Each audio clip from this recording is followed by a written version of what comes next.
Saudara yang terkasih, pada kesempatan ini, dalam video ini saya akan membahas topik iman yang pada pembelajaran secara online beberapa saat lalu terkendala oleh jaringan internet. Dan semoga video ini bisa memberikan pemahaman lebih mendalam, lebih detail bagi kita semua.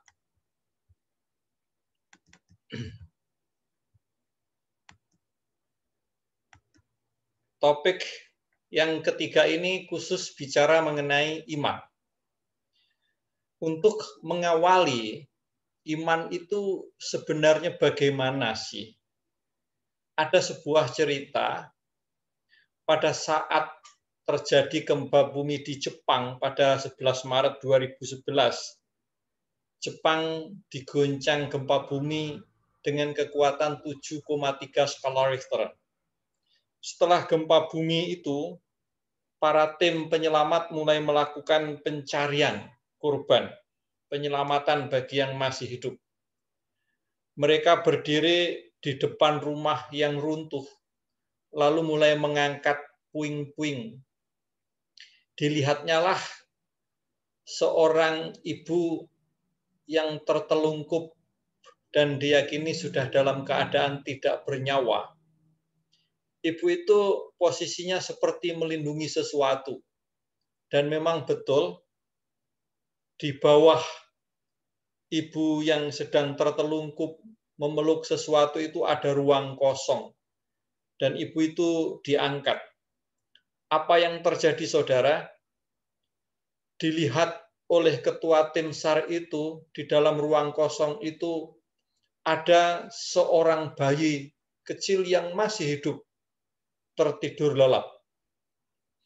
Di atas tubuh bayi itu ada smartphone, dan ibu itu menulis di smartphone itu dengan kalimat sebagai berikut, "Anakku, jika engkau hidup, percayalah, ketahuilah, Mama sangat mencintaimu."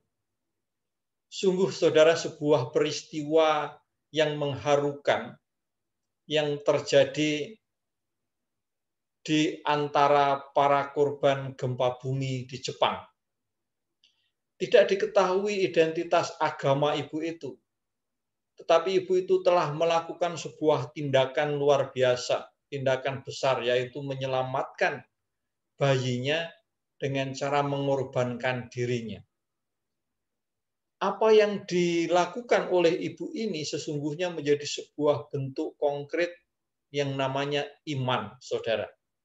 Dalam kacamata spiritual itu namanya iman.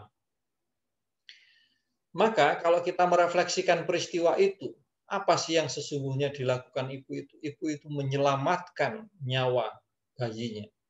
Dan kenapa dia mau melakukan itu, saudara?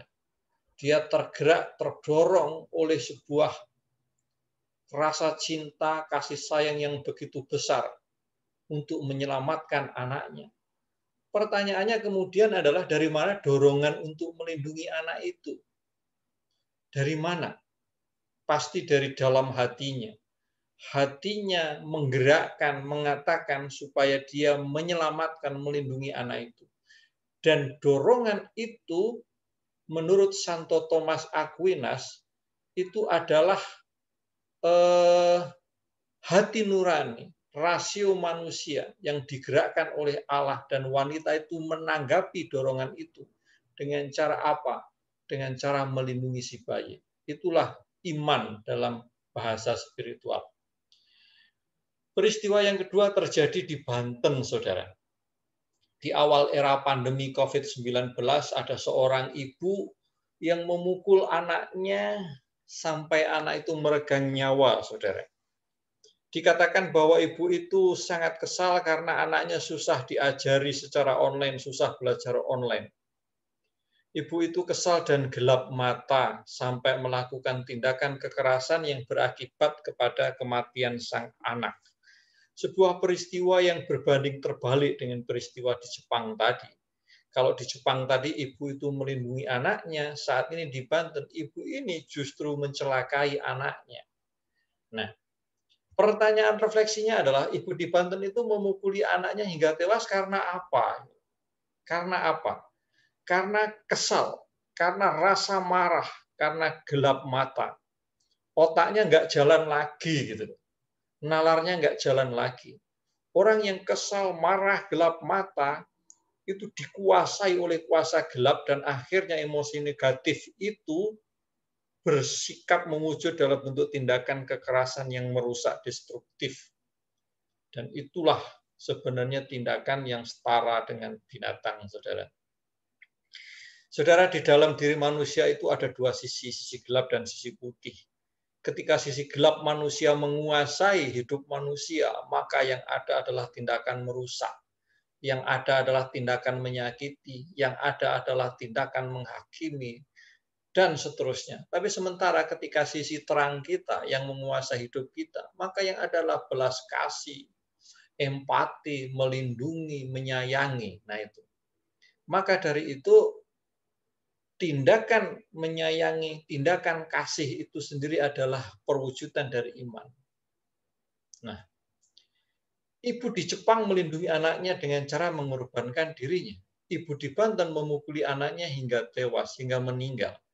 Nah, semua itu sesungguhnya ada sebuah dasar. Dasarnya yaitu pengalaman.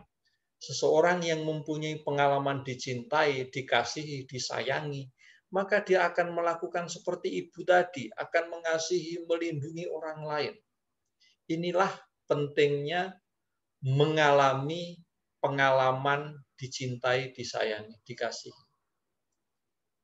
Di dalam beberapa berita yang kita dengar, ketika terhadap orang yang melakukan kejahatan beruntun, ditelusuri dari latar belakangnya, tidak jarang mereka mengalami apa? Mengalami kekerasan pada masa kecilnya.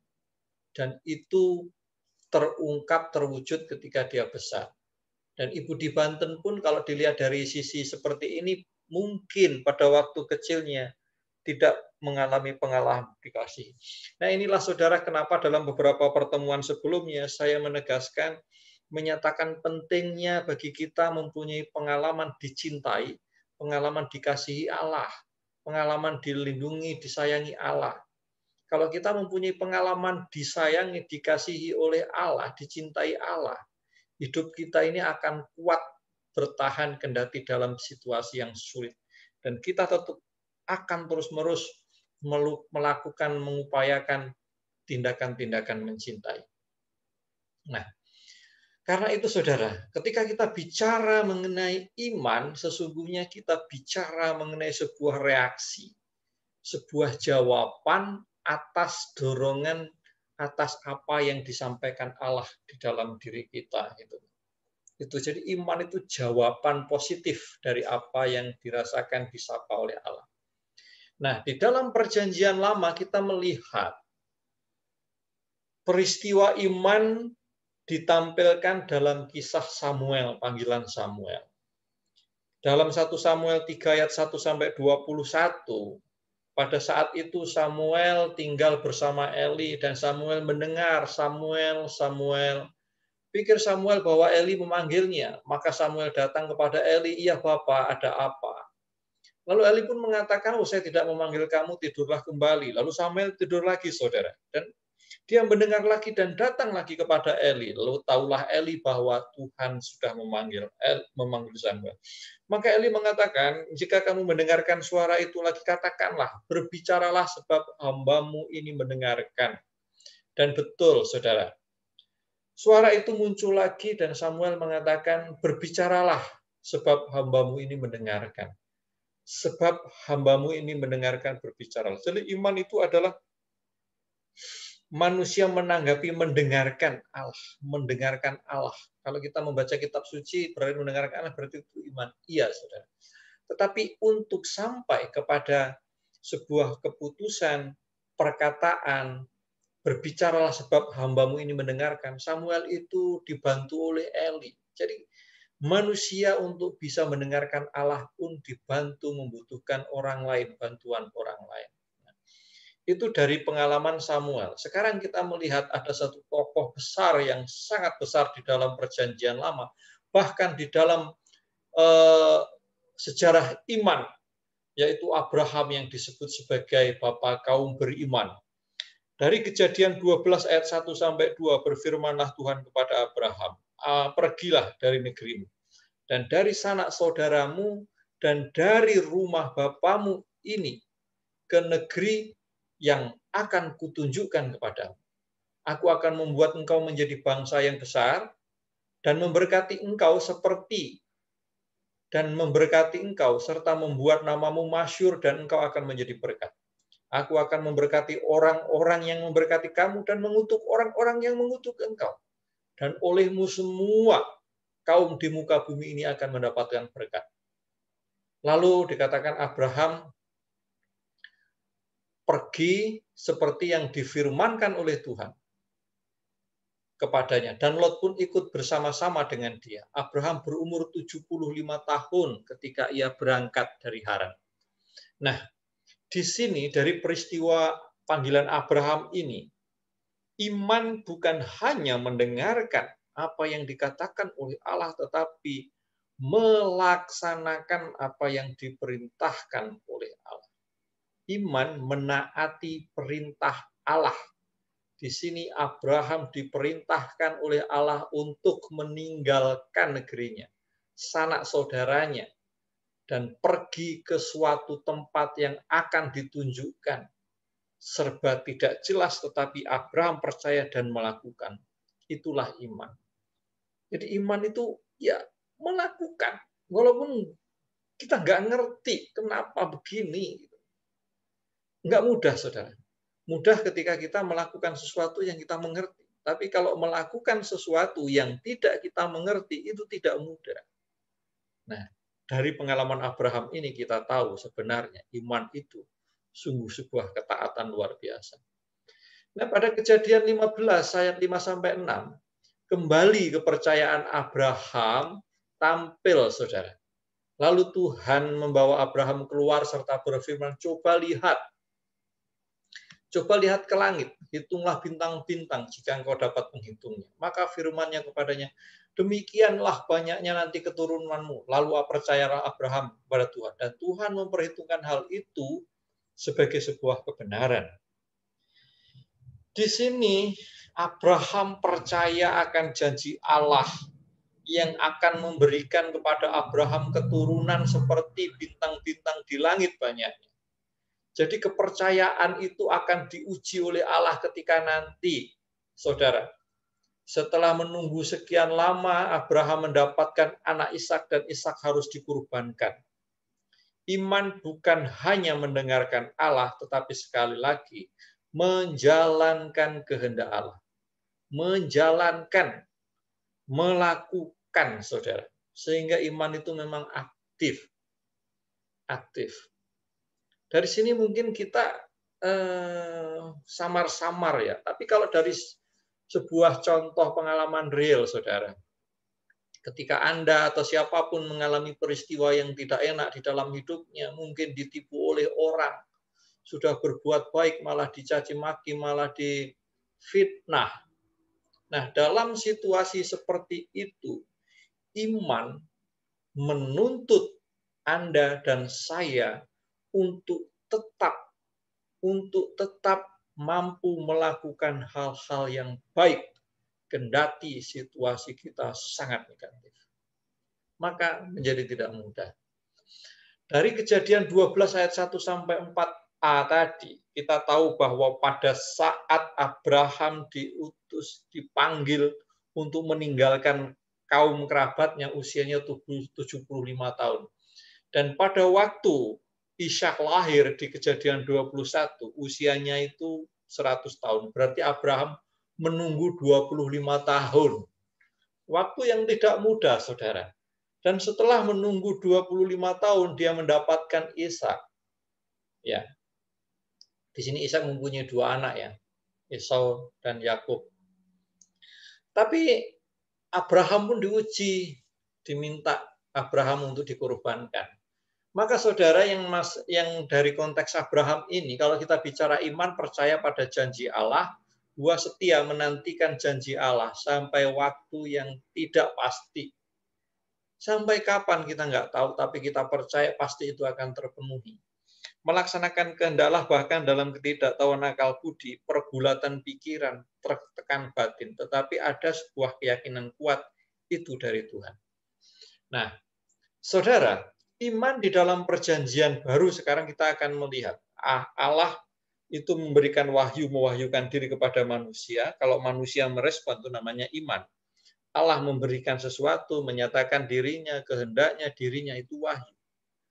Manusia menerimanya, merespon, secara positif itulah iman.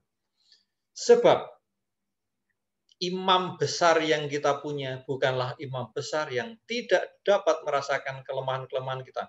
Sebaliknya sama dengan kita, ia telah dicobai hanya tidak berbuat dosa.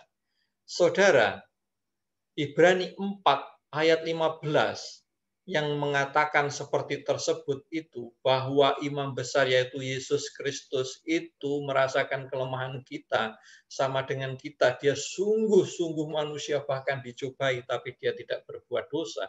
Itu sebenarnya mau melawan sebuah paham namanya doketisme, yang mengatakan bahwa Yesus itu enggak sepenuhnya manusia, hanya pura-pura manusia. Maka ketika Yesus disalib, Yesus tidak merasa sakit. Nah, ini adalah sebuah aliran yang mau mengatakan bahwa Yesus nggak benar-benar manusia, maka kita nggak bisa seperti Yesus. Maka dari sini, saudara, sebenarnya kita juga bisa belajar nanti, bisa melihat lah bahwa iman yang sesungguhnya itu yang kayak mana, yang kayak ditampilkan oleh Yesus. Jadi Yesus itu kalau dilihat bukan hanya sebagai puncak pewahyuan, tetapi sebagai sebuah apa? Sebagai puncak iman, benar ya. Taat, orang yang paling taat, manusia yang paling taat di dunia, sampai bisa menjadi korban menyelamatkan manusia di dunia, yaitu Yesus. Oke. Iman menurut perjanjian baru, kalau wahyu itu Allah yang menyapa manusia, maka iman itu adalah jawaban manusia kepada Allah. Nah, bagaimana iman dalam perjanjian baru? Kita lihat sebuah kisah yang terjadi di padang gurun ketika Yesus dicobai oleh iblis. Bagaimana iman itu ketika seseorang dicobai? Yesus dibawa oleh roh ke padang gurun untuk dicobai iblis, dan setelah berpuasa 40 hari dan 40 malam, akhirnya laparlah Yesus. Catatan dari perspektif iman, ada gema perjalanan Israel di padang gurun. Artinya begini, saudara. Kita ingat sejarah Israel ketika melewati padang gurun, dicobai, tapi mereka berbuat dosa. Mengapa? Karena mereka bersungut-sungut, protes kepada Allah, bahkan menyembah apa? Berhala. Dan Yesus tidak. Yesus tidak. Nah, bedanya Yesus tidak berdosa, dia tetap setia kepada firman Allah. Identitas Yesus sungguh sebagai anak Allah di sini. Nah, di sini hidup yang berpusat pada Allah. Di dalam pencobaan padang gurun nampak sekali iman itu adalah hidup berpusat pada Allah. Berpusat pada Allah. Apapun godaan, entah itu kenikmatan fisik, makanan, seks, kekuasaan, dan semuanya, semua menjadi tidak ada artinya relatif ketika berhadapan dengan Allah. Allah tetap yang utama, berpusat pada Allah. Nah, pada Markus 5 ayat 25 sampai 37, sebuah kisah seorang wanita yang mengalami sakit pendarahan 12 tahun. Wanita ini sesungguhnya menyimbolkan sebuah keadaan yang kotor, secara seksual najis, secara spiritual najis. Dan tidak dalam waktu yang singkat 12 tahun. Maka wanita seperti ini yang kotor secara fisik, secara seksual, secara spiritual, ini dijauhkan dari umat. Dijauhkan. Maka ketika dia melihat Yesus berjalan, dia pun yakin ketika aku menyentuh tali jubahnya pun aku pasti sembuh. Jadi apa sebenarnya yang dimaksud iman pada kisah ini?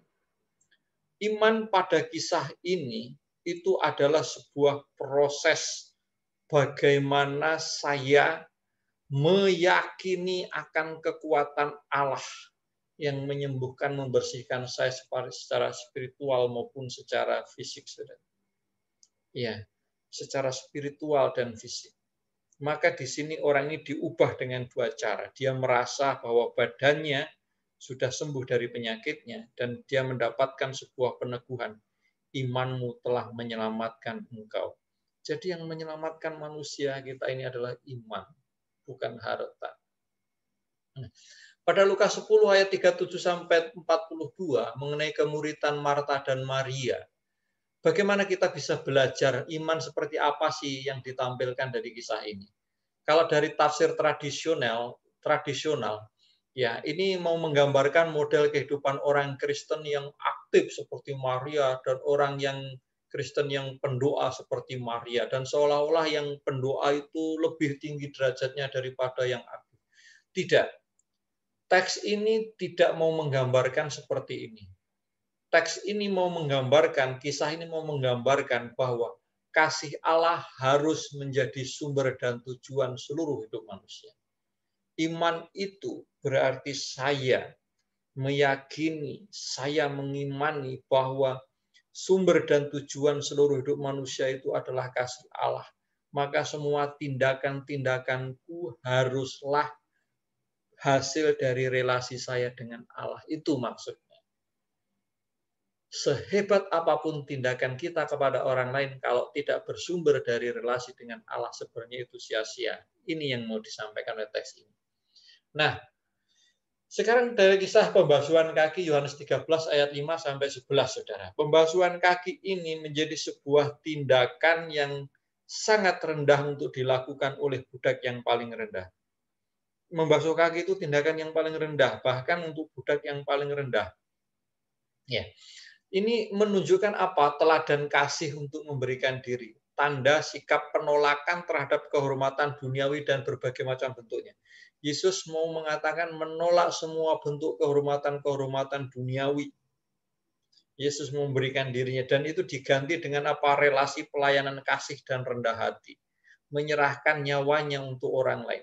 Jadi pencucian kaki itu menyimbolkan wafat Yesus yang menyelamatkan, menyerahkan hidupnya untuk orang lain. Maka perintah untuk saling membasuh kaki itu sebenarnya mengacu kepada sebuah pembaptisan ritus inisiasi. Bahwa orang yang sudah dibaptis ikut ambil bagian di dalam wafat Yesus, berarti dia harus merendahkan diri serendah-rendahnya. Mau melayani orang lain, menolak segala bentuk kemegahan dunia. Nah, itu iman. Oke, dari kisah para rasul kita juga bisa lihat, saudara, bahwa iman di dalam kisah para rasul itu sebuah keselamatan tidak ada di dalam siapapun selain di dalam Dia. Sebab di bawah kolong langit ini tidak ada nama lain yang diberikan kepada manusia yang olehnya kita bisa diselamatkan. Kisah 4 ayat 12. Injil diterangi fakta Paskah. Artinya apa? Artinya iman itu adalah saya meyakini, saya menyerahkan keselamatan saya kepada Allah. Nah, itu. Iman dilukiskan sebagai sikap batin yang menyeluruh, melibatkan apa? Melibatkan seluruh dan mengarahkan seluruh hidup kita kepada Yesus. Dan iman taat kepada Yesus secara total dan mutlak, saudara. Nah, menurut Paulus, inti pewartaan Paulus adalah kematian Yesus yang disalib dan kebangkitannya. Iman tergantung kepada kekuatan Allah, bukan hikmat kata-kata. Kalau saudara-saudara membaca teks 1 Korintus 2, 1-4, nampak sekali bahwa iman itu sangat tergantung kepada kekuatan Allah, pemberian Allah. Maka kalau kita ke gereja, lalu kita itu semangat kita dipengaruhi oleh bagus tidaknya khotbah pastor, hikmat manusia, yaitu salah. Salah, saudara. Enggak boleh. Semangat kita untuk ke gereja, semangat kita untuk membangun iman kita, itu tergantung kepada Allah. Maka ke gereja itu kita bersatu dengan Tuhan. Enggak penting kurnya bagus atau tidak. Enggak penting khotbahnya membosankan atau tidak. Maka iman itu mengorbankan apapun untuk memperoleh Kristus. Paulus mengatakan pengenal akan Yesus itu membuat yang lain itu seperti sampah. Ini sebuah ungkapan yang luar biasa. Jadi iman itu ya menjadikan Yesus is number one dalam hidup kita. Beriman berarti memiliki pikiran Kristus. Indah kalimatnya. Tetapi ini sangat susah, saudara. Memiliki pikiran Kristus. Anda disinggung orang. Pikiran Kristus mengatakan, ya kasihilah dia, ampunilah dia. Nggak boleh marah. Nah, seterusnya, saudara. Nah, iman menurut Konsili Vatikan kedua, Konsili Vatikan pertama, ini saya mau mengatakan begini. Di dalam Konsili Vatikan pertama, konteksnya pada saat itu banyak sekali aliran-aliran yang menyerang gereja. Maka konteksnya di sini rasionalisme, fideisme, tradisionalisme. Rasionalisme itu adalah mereka menolak wahyu adikotrati. Berpendapat segala sesuatu yang tidak dapat ditangkap akal, tidak tangkap rasio itu ditolak. Maka iman yang nggak bisa dimengerti ditolak. Nah, fideisme sebaliknya menolak peran mutlak dari akal budi. Aliran ini menyingkirkan peran budi, yang penting beriman, selesai. Nggak bisa dipahami, nggak apa-apa. Nah, itu dua ekstrim. Maka Konsili Vatikan kedua menegaskan fungsinya apa? Fungsinya yang namanya rasio. Jadi rasio itu menerangi iman, dan iman itu mengarahkan orang untuk lebih mengerti. Oke. Ajaran tentang iman, oke, sudah. Nah, melawan fideisme dan tradisionalisme. Ketaatan iman harus selaras dengan akal budi, tidak boleh bersifat membabi buta. Nah, nggak boleh membabi buta. Nah, kalau membabi buta itu jatuhnya kepada apa? Ekstremisme, terorisme itu. Allah justru menyediakan tanda-tanda, khususnya mujizat dan nubuat sebagai sarana yang perlu diolah akal budi untuk mengenal Allah. Jadi, saudara, yang namanya wahyu iman itu bisa ditelaah oleh akal budi, bisa dimengerti, bisa dijelaskan. Nah, oke. Maka kalau kita melihat iman dalam Konsili Vatikan pertama,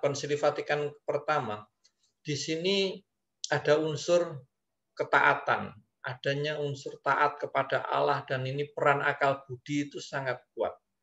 Maka itu menjadi sebuah dorongan wibawa Allah yang tidak pernah sesat.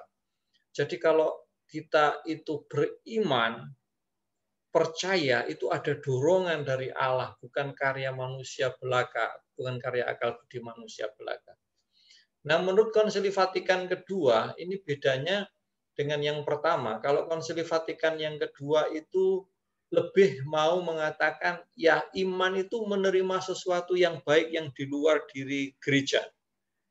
Maka semangat aggiornamento, semangat membuka jendela, gereja sanggup menghadapi tuntutan zaman sesuai kebutuhan saat ini, saudara.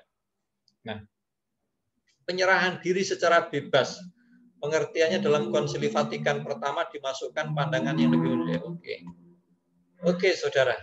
Nah, iman itu adalah anugerah, jelas. Iman itu pemberian Allah. Iman itu dorongan Roh Kudus.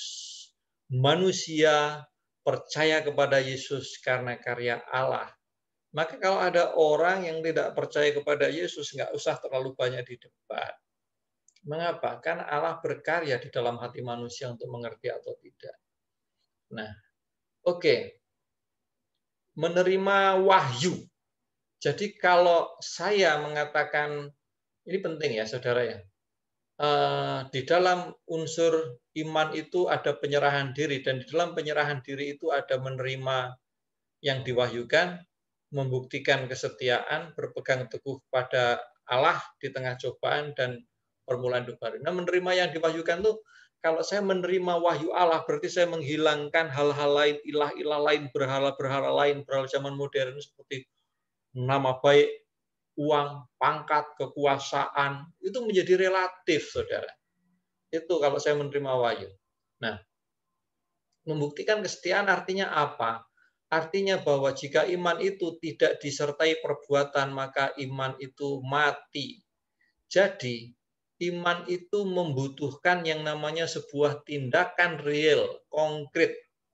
Nggak hanya ngomong. Maka bukan setiap orang yang berseru kepadaku, Tuhan, Tuhan, akan masuk ke dalam surga, melainkan dia yang melakukan kehendak Bapakku. Nah, itu. Nah, yang kedua, tetap percaya kepada Allah di tengah cobaan. Ini maksudnya begini, saudara. Kita disebut beriman apabila kita ini tetap berpegang teguh di tengah pergumulan-pergulatan hidup yang tidak enak. Kita tetap setia kepada Tuhan walaupun kita diterjang berbagai macam persoalan. Dan jangan sekali-kali bahwa kesulitan yang kita alami adalah cobaan dari Allah, karena Allah tidak pernah mencobai. Apabila seseorang dicobai, janganlah ia berkata percobaan ini datang dari Allah. Sebab Allah tidak dapat dicobai oleh siapapun, oleh yang jahat. Dan ia sendiri tidak mencobai siapapun. Nah, mengapa ada sesuatu yang tidak enak terjadi pada diri kita? Itu kan sudah kita bahas. Karena apa? Manusia mempunyai kehendak bebas dan manusia mempunyai daging. Keinginan daging, kehendak bebas itulah yang membuat manusia berdosa dan itu berdampak kepada orang lain. Nah, permulaan hidup baru itu artinya apa? Saya meninggalkan kebiasaan lama saya dan saya terus hidup di dalam semangat kasih. Dan itu, saudara, saya menghidupi sakramen-sakramen di dalam kehidupan menggereja. Nah, kesimpulannya, iman sebagai jawaban atas pewahyuan Allah memiliki dua dimensi ilahi dan manusiawi. Dimensi ilahi sebagai anugerah. Artinya apa? Itu diberikan oleh Allah. Dan sebagai dimensi manusiawi, artinya iman itu sebagai tindakan manusia menyerahkan diri kepada Allah. Dan kita mempunyai sarana-sarana untuk membuat iman kita lebih hidup, lebih tumbuh subur, yaitu misa, ekaristi, adorasi, devosi, baca kitab suci, pertemuan lingkungan, pengajaran. Itu sarana-sarana yang bisa kita gunakan termasuk belajar seperti sekarang, saudara. Jadi, saudara, yang namanya iman selalu pengalaman personal dengan Allah, tetapi berdampak eklesial, berdampak sosial dengan orang lain. Itu saja yang bisa saya sampaikan. Semoga apa yang saya paparkan ini bermanfaat dan membuat saudara lebih memahami apa itu iman dan bagaimana membuat iman itu hidup di dalam hidup sehari-hari. Tuhan memberkati.